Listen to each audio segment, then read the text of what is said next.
नमस्कार बंधुओं, आज हमारा 100वां स्वास्थ्यम कार्यक्रम पूरा होने जा रहा है, जिसमें आप सभी लोगों ने बहुत सहयोग किया है और आशा करते हैं कि इसी तरह सपोर्ट हमेशा मिलता रहेगा। आज हम इस एपिसोड में आपको हार्ट अटैक के बारे में बताएंगे। हार्ट अटैक का एक कारण हमारे लाइफस्टाइल में बदलाव भी मान सकते हैं, क्योंकि ना हम समय पर खाना खाते हैं और ना ही समय पर सोते हैं, जिससे शरीर पर इसका असर पड़ता है। लाइफस्टाइल और खान-पान की गलत आदतें डायबिटीज़, मोटापा, हाई ब्लड प्रेशर और कोलेस्ट्रॉल जैसी बीमारियों को जन्म देती है। इसलिए अपने खान-पान और जीवन की दिनचर्या में थोड़ा बदलाव करें तथा योग का सहारा लेकर अपने स्वास्थ्य का ध्यान रखा जा सकता है। तो चलिए आज चलते हैं हृदय संबंधी बीमारियों पर चर्चा करने डॉक्टर मोहित शर्मा जी के पास। तनाव को कैसे कम किया जाए? जैसा कि अभी आपने पूछा है कि हृदय संबंधित बीमारियों में मुख्य कारण क्या है, तो जहाँ तक मैं समझता हूँ हृदय संबंधित बीमारियों के मुख्य कारणों में सबसे मुख्य है तनाव। तनाव दोनों स्तर पर, शरीर के स्तर पर तनाव और मन के स्तर पर तनाव। आज की भागा दौड़ी वाली ज़िंदगी में आपने देखा होगा, युवा में स्पेसिफिकली अगर मैं यहाँ पे बात करूँ युवाओं की, तो उनका जीवन शैली बिल्कुल ऐसा है, भागते दौड़ते हैं और न समय पर खाना है न समय पर नींद है। भोजन का, नींद का, इन सब का अपना एक बड़ा विशेष महत्व है। तो तनाव एक ऐसा फैक्टर है जिसके कारण हृदय संबंधित बीमारियां आज के वर्तमान समय में सबसे ज़्यादा प्रोन हो चुकी हैं। अभी रिसेंटली एक स्टडी हुई थी केरला में, जहां पर यह पता लगा कि 45 से कम उम्र के जितने भी लोग हैं भारत में, स्पेसिफिकली केरला की पॉपुलेशन पर जब ये स्टडी हुआ तो पता लगा कि 45 से कम उम्र में ही हृदय संबंधित बीमारियों के लिए लोग बहुत जल्दी ही डेवलप करने लग रहे हैं सिम्टम्स को। योग को अपने जीवन शैली में कैसे शामिल करें? तनाव को कम करने के लिए सबसे मुख्य आधार हमारी वैदिक जीवन शैली है। अगर आप सभी लोग अवेयर हैं इस बारे में, चूँकि आजकल सोशल मीडिया का ज़माना है, सभी लोग जानते हैं, समझते हैं और कुछ लोगों ने इसको जीवन शैली में भी अपनाया है। तो उसमें मुख्य है नाम योग और ध्यान। ध्यान के माध्यम से हम हमारे मन का तनाव कम करते हैं और मन के तनाव को हम जैसे ही कम करते हैं तो स्ट्रेस लेवल कम होने से हमारा हृदय और हमारे बाकी के सारे वाइटल ऑर्गन्स भी बिल्कुल ठीक से काम करने लगते हैं। Not only heart, it's basically related to your all vital organs. तो तनाव को सबसे मुख्य जो अगर हम बात करते हैं तो उसको कम करने का सबसे उत्तम साधारण तरीका है योग और ध्यान।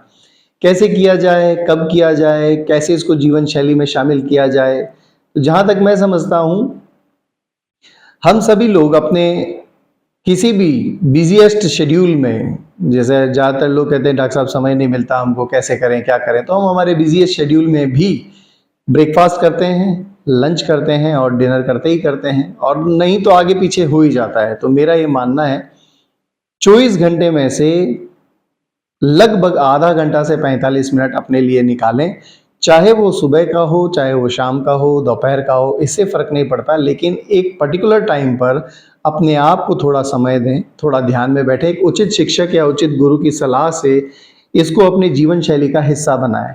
जैसा महर्षि पतंजलि योग सूत्र में कहा है, अथ योगानुशासनम, lifestyle should be a disciplined manner.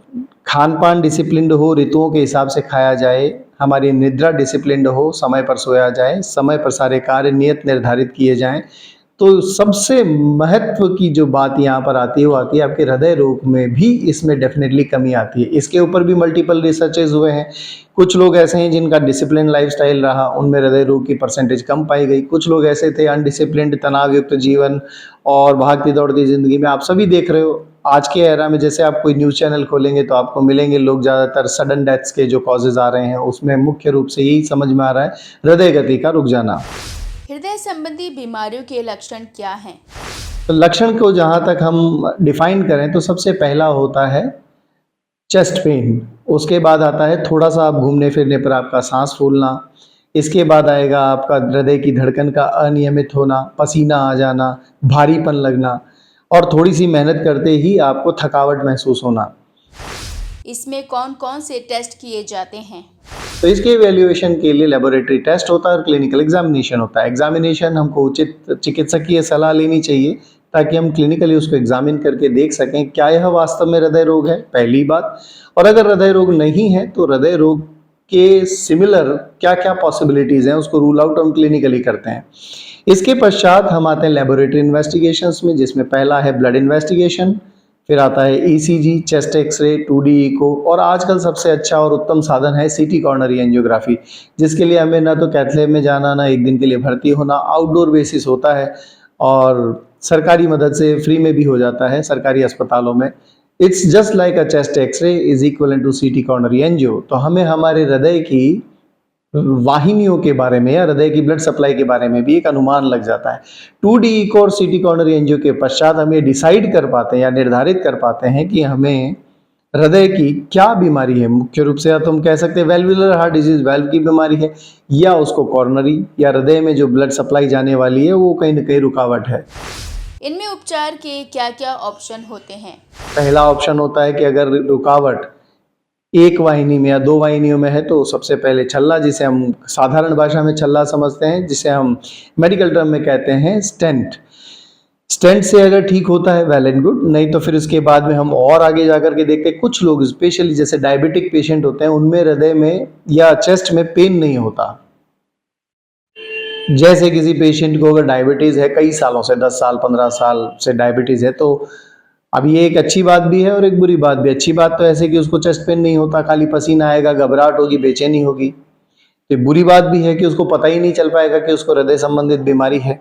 तो इसके लिए तरीका यह है कि 45-50 वर्ष की उम्र में अगर किसी व्यक्ति को डायबिटीज़ है तो उसको अपने रूटीन इन्वेस्टिगेशंस करवा लेने चाहिए, क्योंकि हिडन जो समस्या है अगर आप उसको प्रॉपर तरीके से नहीं एड्रेस करेंगे तो वह समस्या विकराल रूप ले सकती है और कभी न कभी उसको प्रॉब्लम में डाल सकती है। तो ज़्यादा बढ़िया है कि आज के समय में बड़ा आसान है, जहाँ पर आपको सुविधाएं ऑनलाइन उपलब्ध हुई हैं वैसे ही आप अपने ही आसपास सर्च करके अच्छे चिकित्सकीय सलाह ले सकते हैं, चिकित्सक के पास जा सकते हैं। क्या क्या बेसलाइन इन्वेस्टिगेशन आपको उस वक्त के लिए महत्वपूर्ण है, आप वो महत्वपूर्ण इन्वेस्टिगेशन करा सकते हैं और इन्वेस्टिगेशन के साथ अपने लाइफ की लॉन्गेविटी को बढ़ा सकते हैं विद क्वालिटी ऑफ लाइफ या good quality of life. Otherwise अगर हम इन्वेस्टिगेशन नहीं कराएं, रूटीन में हम चलते रहें और अपनी रूढ़िवादी मानसिकता के हिसाब से जो चल रहा है उन्हीं के हिसाब से हमारा इलाज करते रहें, तो कई बार हम ज़्यादातर समस्या में घिर जाते हैं। जैसा कि हमारे देश में स्पेशली ये मान्यता है कि हमको ऐसा लगता है कि ज़बरदस्ती के लोग जांच लिख देते हैं या ज़बरदस्ती की हमारे को तो आवश्यकता ही नहीं थी, हमारे को तो छाती में दर्द ही नहीं था। इस मानसिकता से बाहर निकल के हम मल्टीपल ओपिनियंस पे जाएं, मल्टीपल कंसल्टेंसी लें। अगर हमारे लिए उचित है तो हमारे को वो सारी जाँच भी करानी चाहिए और उचित सलाह लेते हुए चिकित्सकीय उपचार भी कराना चाहिए। हमें किस तरह का आहार अपने जीवन में शामिल करना चाहिए? जैसा कि अभी हमने आपको बताया कि तनाव और अनियमित भोजन ये मुख्य कारणों में से, तो हमको यह समझना चाहिए कि हमारे लिए क्या खाना उचित है और क्या खाना अनुचित है या किस तरह का भोजन हमें खाना चाहिए। भोजन के लिए सबसे महत्वपूर्ण बात यहाँ पर हमको समझनी होगी कि ज़्यादा तला, ज़्यादा भुना, ज़्यादा मसालेदार इस तरह का भोजन हमें नुकसान कर सकता है। ज़्यादा तेल वाली या वसायुक्त चीज़ों से भी हृदय को समस्या हो सकती है। तो हमें नॉर्मल हल्का फुल्का वेजिटेरियन डाइट लेना सबसे महत्वपूर्ण होता है यहाँ पर। अच्छा, यहाँ पर कुछ लोग कई बार बहस का मुद्दा इसे बनाते हैं कि वेजिटेरियन या नॉन वेजिटेरियन, तो इससे आउट ऑफ द बॉक्स अगर हम बात करें तो इसमें सबसे महत्वपूर्ण यह है कि पहले से ही लोग आदिकाल से जो भोजन के मामले में बात करते आए हैं, जो सुपाच्य हो, जो आसानी से पच सके, उसी तरह का भोजन। तो न फास्ट फूड आसानी से पचता है, न और तरह का भोजन आसानी से पचता है। सबसे आसानी से जो पचता है वो हमारे सब्जी बाज़ार में आप जब जाएंगे तो रंग बिरंगी सब्जियां, रंग बिरंगे ताज़ा फल और इसके साथ ही जो हमारे किचन में variety of food vegetarian diet में बनता है उसे हम बनाएं और तबीयत से बना के खाएं, जिसमें बहुत कम तेल हो और बहुत कम मसालेदार हो। कभी कभार आप ज़्यादा मसालेदार जब भोजन करते हैं तो आप स्वयं ने अनुभव किया होगा कि उस भोजन को पचने में ज़्यादा समय लगता है, जैसे खट्टी डकार आना या अपच होना, गैस्ट्राइटिस, गैस बनना, ये सारी समस्याएं होती हैं। कुछ लोग आज भी जैसे बात करते हैं, कहते हैं कि साहब हमारे समय में तो हम घी खा लिया करते थे और बहुत हमारे लिए बहुत आसान था, लेकिन आज चूंकि हम खेत में नहीं जाते, हल नहीं जोतते, तो आज के समय में अगर कोई इस तरह की बात करता है कि साहब खूब घी खाना चाहिए या खूब तिल खाना चाहिए, ये थोड़ा सा हास्यास्पद लगता है, क्योंकि ऐसी हमारी दिनचर्या नहीं है।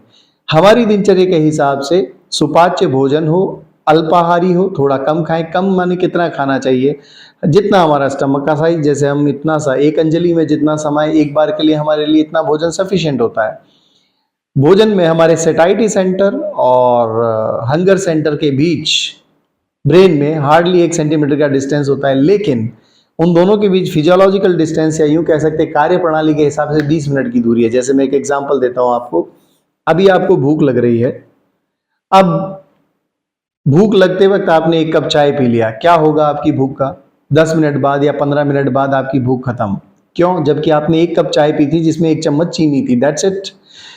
ऐसे ही जब हमको भूख लगती है और हम भोजन करना शुरू करते हैं, तो भोजन करते करते हम 20 मिनट तक खाते रहते हैं, इररिस्पेक्टिव टू दैट कि हमने कितना क्वांटिटी खा लिया।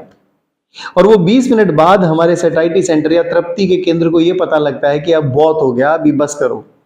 तो ये जो हमने क्वांटिटी फूड की ली है वो वैल्यूएबल नहीं है। तो यहाँ इंपॉर्टेंट क्या है? अल्पाहार, जितना आपकी जरूरत है, जितना आपको तीव्रता से भूख लगी है उसका कुछ कम उससे भोजन खाएं। जैसे आपको लगता है कि आपको 4 रोटी की भूख है, 3 ही खाइए, 1 की जगह छोड़ दीजिए, दैट विल बी फाइन। वो इजी डाइजेस्ट होगा और आपकी सेहत के लिए अच्छा होगा। तो यह था हमारा आज का स्वास्थ्यम कार्यक्रम। बंधुओं, हमने आपको बहुत सारे डॉक्टर से मिलवाया और बहुत सी बीमारियों के बारे में भी जानकारी दी। आप सभी समाज के बंधुओं से यही अपील है कि अपने और अपने परिवार के स्वास्थ्य के प्रति सजग रहें और समय पर ही डॉक्टर को दिखाने की कोशिश करें। तो यह था हमारा आज का स्वास्थ्यम कार्यक्रम। तो चलिए अगले शुक्रवार फिर से मुलाकात होगी। तब तक के लिए दीपिका को दीजिए इजाज़त।